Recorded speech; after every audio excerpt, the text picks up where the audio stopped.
जय माता दी दर्शकों। नवरात्रि का 7वां दिन माँ कालरात्रि की पूजा अर्चना के लिए समर्पित है।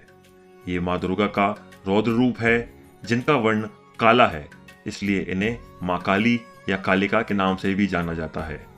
माता का ये स्वरूप अत्यंत भयंकर है, परंतु भक्तों के लिए अत्यंत शुभ फलदायी माना जाता है। माँ काली की पूजा करने से व्यक्ति के सभी प्रकार के भय खत्म हो जाते हैं। माता कालरात्रि की आराधना करने से साधक को सभी प्रकार की सिद्धियां प्राप्त हो सकती हैं। यहाँ तक तंत्र मंत्र के साधकों में भी कालरात्रि की पूजा विशेष रूप से प्रचलित है।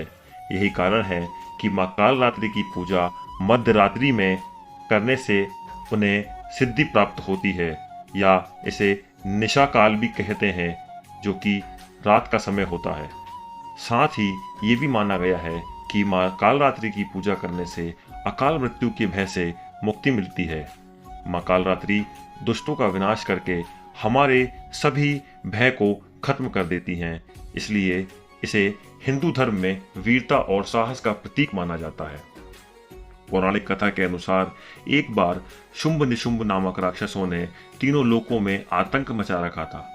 इन राक्षसों के हाहाकार से परेशान होकर सभी देवतागण शिवजी के पास गए और उनसे इस समस्या से बचने का उपाय मांगने लगे। तब शिवजी ने माता पार्वती से इन राक्षसों का वध करने के लिए कहा। तब माता पार्वती ने दुर्गा का रूप धारण कर शुंभ निशुंभ का वध कर दिया।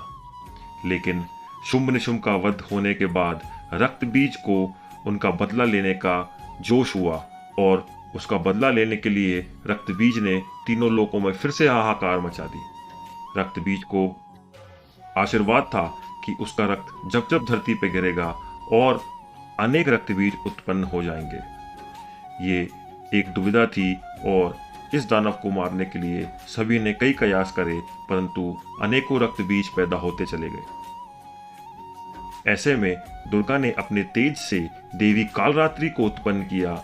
इसके बाद माँ दुर्गा ने दैत्य रक्त बीज का वध किया और माँ कालरात्रि ने उसके शरीर से निकलने वाले रक्त को जमीन पर गिरने से पहले ही अपने मुख से भर लिया। इस तरह रक्त बीज का अंत हुआ। माँ कालरात्रि की पूजा के दिन लाल चंदन की माला से इस मंत्र का जाप करना चाहिए। इस मंत्र का सही समय पर जाप करने से आपको अत्यंत लाभ होगा। सुबह का मुहूर्त है सुबह 6:25 से 7:50 तक, या फिर रात्रि में 11:40 से 12:31 तक। मंत्र कुछ इस प्रकार है। ओम जयंती मंगला काली भद्रकाली कपालिनी दुर्गा क्षमा शिवा धात्री स्वाहा स्वधा नमस्तुते। जय माता दी दोस्तों, आपकी सारी मनोकामना पूरी हो।